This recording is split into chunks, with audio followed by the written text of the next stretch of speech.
जी, अस्सलाम वालेकुम जी, एडवोकेट मुक्तसर सलीम अर्ज़ कर रहा हूँ।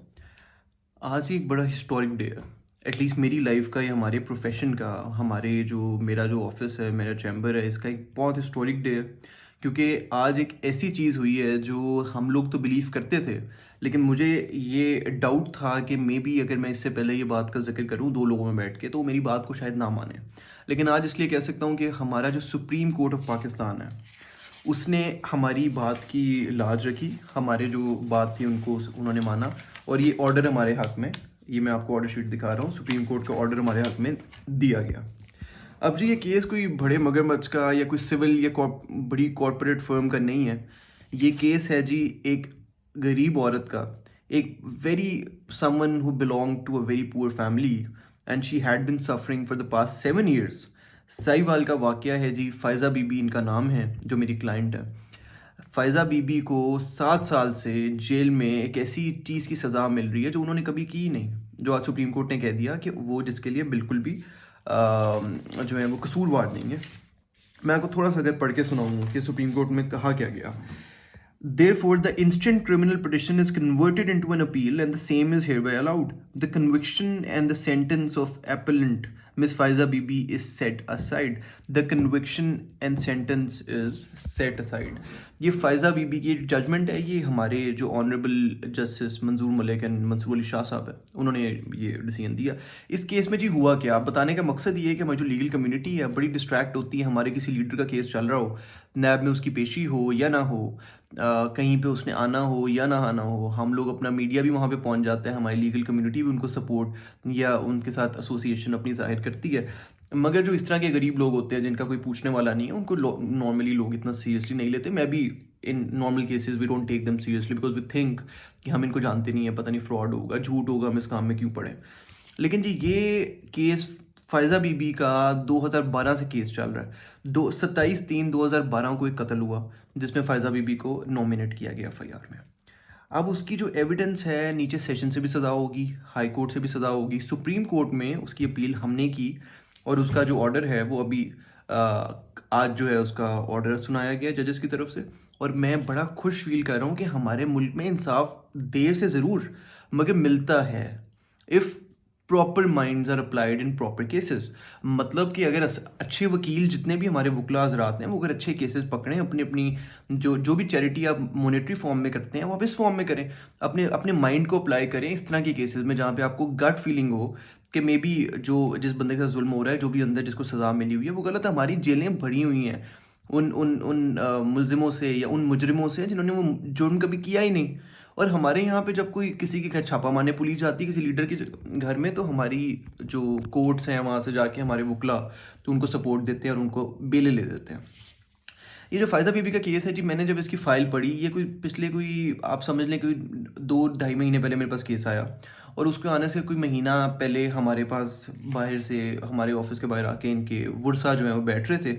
तो इनको टाइम नहीं मिल रहा था या हम मिल नहीं पा रहे थे, हमें लग रहा था पता नहीं क्या लड़ाई झगड़े का केस है, हम इसमें क्यों पड़े। बहरहाल ये केस जब सुना गया, इसके फैक्ट्स आए, मैंने अपने सामने रखे, हमारे जो सीनियर हैं जो सुप्रीम कोर्ट के बड़े नुमायाँ शख्सियत हैं चौधरी यूनुस साहब, उन्होंने भी इसको हमने देखा, हमने इसको डिस्कस किया केस को।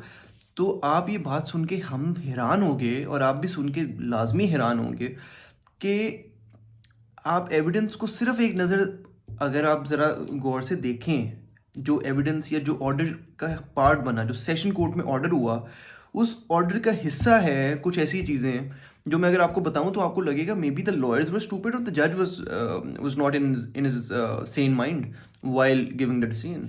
ये जज ने कैसे डिसीजन दे दिया ये?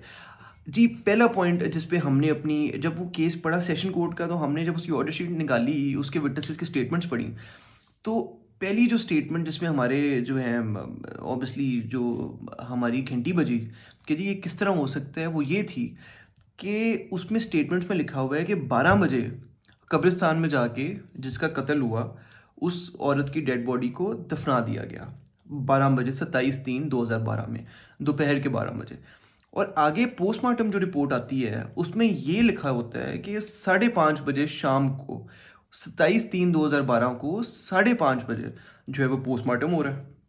आप खुद बताएं कि अगर एक डेड बॉडी 12 बजे दफना दी गई है विटनेसेस हमारे कह रहे हैं कि 12 बजे इसको हमने दफना दिया। हमारी जो पोस्टमार्टम टीम है वो रिपोर्ट में कहती है कि हमने 5:30 बजे इसका पोस्टमार्टम किया। How is this possible? This is only possible if the police is with you, this is only possible if the entire system is with you because you have money. वो जो वहाँ के इन्फ्लुएंशियल लोग थे जिन्होंने इस सारी बात को अपने मुफाद में यूज़ किया, वो इस तरीके से हुआ कि दो गरीब लोग थे, उनके आपस में जो भी मसला था, आपस में हल्का बुल्का कोई टसल चल रही थी, तो किसी तीसरे बंदे ने आके एक घर की औरत को कत्ल कर दिया। अब जो एक वहाँ का गाँव का साहिवाल का चौधरी था, वो चौधरी साहब ने इसको जो है वो गनीमत जाना और पुलिस को अपने साथ मिला के उन्होंने वही बंदी जो मज़ारे एक ज़मीन पे बैठे थे, जो चौधरी की ज़मीन में जो पानी आ रहा था, उसके खालों का आपस में कुछ चौधरी के साथ मसला था, उन्होंने उसके घर की औरत को पैसे दे के फंसा दिया केस में, और वो 7 साल से जेल में धक्के खा रही है।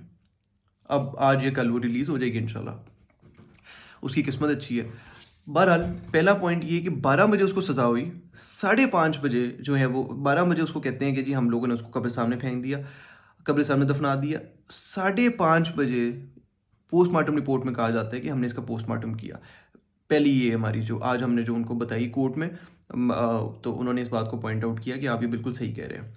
सेकेंडली, अगर आप उनको देखा जाए तो हम लोगों ने उसमें बड़े ब्लेटेंटली लिखा हुआ है, जो सेशन कोर्ट का ऑर्डर है उसमें बड़े ब्लेटेंटली स्टेटमेंट जो रिकॉर्ड हुई हैं वहाँ पे लिखा है। ऑर्डर शीट, जो जज की ऑर्डर शीट है उसका रिकॉर्ड का हिस्सा है ये चीज़ कि जो हमारे विटनेसेस हैं, टोटल 10 विटनेसेस उन्होंने पेश किए फ़ायज़ा बीबी के अगेंस्ट। 10 विटनेसेस में से 6 विटनेसेस वो थे जो साहिवाल के उस गांव से आए। उनकी स्टेटमेंट है जो गांव जहाँ पे कत्ल हुआ उस गांव से कम 40 से 45 मील की दूरी पे है, और उनका जो ट्रैवलिंग टाइम अगर मैं आपको बताऊं तो आप हैरान हो जाएंगे, 15 मिनट में पहुंचे वो। मुझे नहीं समझ आई, हम हैरान हो गए ये बात देख के कि आप 15 से 20 मिनट में आप 15 से 20 मिनट में जो है वो 40 से 45 मील का जो फासला है वो आप तय कर सकते हो, वो भी ट्रैक्टर ट्रॉली पे। अपनी स्टेटमेंट में उन्होंने लिखा हुआ है कि हम लोग ट्रैक्टर ट्रॉली पे आए, 6 लोग साथ में आए, कत्ल जिस टाइम पे हुआ उस टाइम पे वहाँ पे पहुँचे और पहुँच के सारी स्टेटमेंट रिकॉर्ड कराई, और 15 मिनट पहले वो लोग अपनी जो एरिया ऑफ वर्क है जहाँ पे वो काम करते थे वहाँ पे मौजूद थे। सिर्फ 15 मिनट में उन्होंने 40 से 45, हम 45 छोड़ते हैं, हम 40 मील का जो है वो फासला लगाते हैं।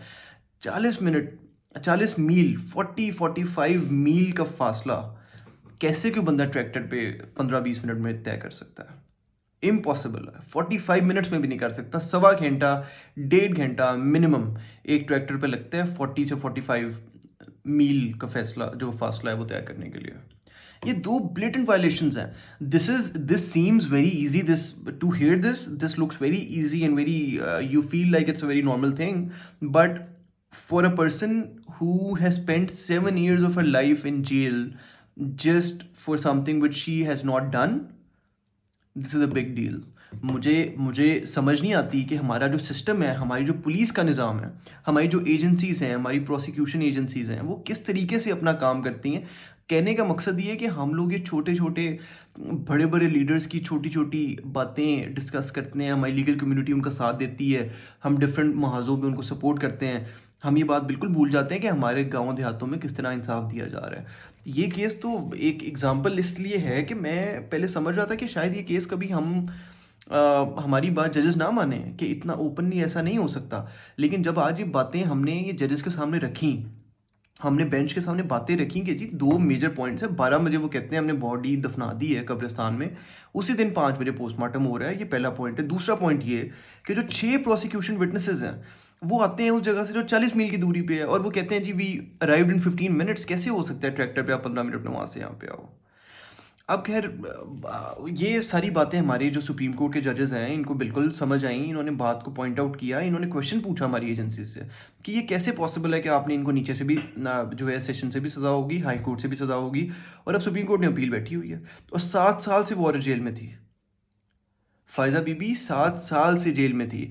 और हमारी जितनी मीडिया एजेंसीज़ हैं, हमारे जितना लीगल कम्युनिटी है, वो इन चीज़ों को हाईलाइट ही नहीं करती, सिर्फ इसीलिए because they don't have money to pay them. ये जो इस तरह की औरतें हैं, इनके पास पैसे नहीं है पे करने के लिए। तो क्या हम इनको बिल्कुल डिसोन कर दें, अपनी सोसाइटी से निकाल दें? ये मेरा आप सबके लिए क्वेश्चन है। आपको बताने का मकसद ये है कि आज जब ये हियरिंग हुई, जो पॉइंट्स मैंने पहले दिन रीड किए, जो मेरे सीनियर हैं मोहम्मद यूनुस साहब, उन्होंने भी पहले दिन हमने डिस्कस किया, हमने रीड किया, हमने इस बात को 12 लोगों के सामने डिस्कस किया। कि इसमें हम इस केस में ओपनली जो ऑर्डर का हिस्सा बना है सेशन कोर्ट में, वो सारा यहाँ पे लगाया हुआ है। उसमें ये बात वाज़िया है कि ये 2 पॉइंट्स बड़े ब्लेटेंट वायलेशंस हैं, minus all the obviously legal violations which we are ignoring in the video. इसमें फैक्चुअल वायलेशंस बहुत ब्लेटेंट है। ये बातें हमने डिस्कस की तो हमें हर बंदे ने बोला कि आप ये बिल्कुल सुप्रीम कोर्ट केस लेके जाएं। हम जब लेके गए, अल्लाह का बहुत शुक्र है, ऑर्डर शीट ये मेरे सामने पड़ी हुई है। ये हमारे फ़ायज़ा बीबी के हक़ में फ़ैसला हो गया और उसको जो है वो अभी ये जो सेंटेंस है वो सेट असाइड कर दिया गया। अब आज या कल में उसका रोक जारी हो गया हुआ है, आज या कल में वो जेल से निकल आएगी। लेकिन साहिवाल की एक जब मज़लूम औरत वो 7 साल उस कत्ल के लिए जेल में रहती है जो उसने कभी किया ही नहीं, उसको आज जो है वो बेल होती है, उसको इंसाफ मिलता है। हमारे स्लो लीगल सिस्टम से कोई बंदा आवाज़ नहीं उठाता। मेरे पास आने से पहले वो 1000 वकीलों के पास गए, उसके जो वर्सा हैं, उसका साला है, वो 1000 वकीलों के पास गया। No one paid attention to them. First went they went to all the lawyers in Sahiwal. I mean, obviously the number of lawyers that they went to the lawyers in Sahiwal. No one paid any attention to them. Then they came to Lahore. Lahore के बाद वो कहते हैं कि हम मुल्तान भी गए वकीलों के पास। एक आधे वकील ने उनसे फ़ीस भी चार्ज की और वो फ़ीस लेके still he was not able two point out these very very very simple things. जब मेरे पास ये केस आया, जब मोहम्मद यूनुस साहब के पास ये केस आया, हमने इसको बैठ के डिस्कस किया। हम लोगों ने सिर्फ इसको 3 से 4 दफ़ा रीड किया, क्योंकि आदत है हमारी कि हम एक केस को 5 से 6 दफ़ा ज़रूर फाइल को रीड करते हैं।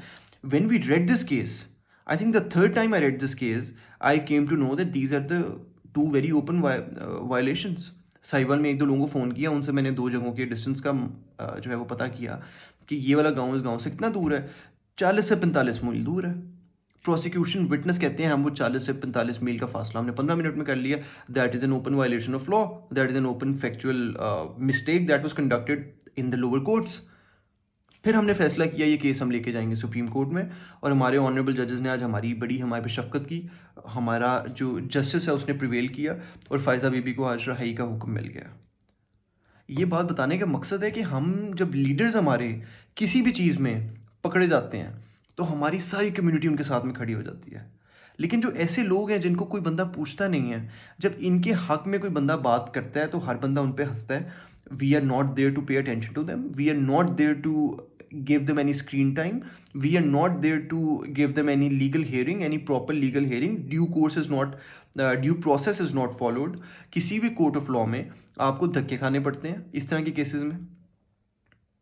I feel very obliged today that due to us, a poor woman was able to come out of something that she did not do. आप सबसे जो है वो गुजारिश है कि अपना अपना ख्याल रखिएगा, और इस तरह के जो अपनी सोसाइटी में मसाइल हो रहे हैं इन पे नज़र रखें, और in all your professional capabilities, in your professional competences, आप इन चीज़ों को अपने साथ रखें। इस तरह के जो इनजस्टिसेस हैं इनको अपने अपने पार्ट पे आप फाइट करें। We are always there to help you out. Thank you so much.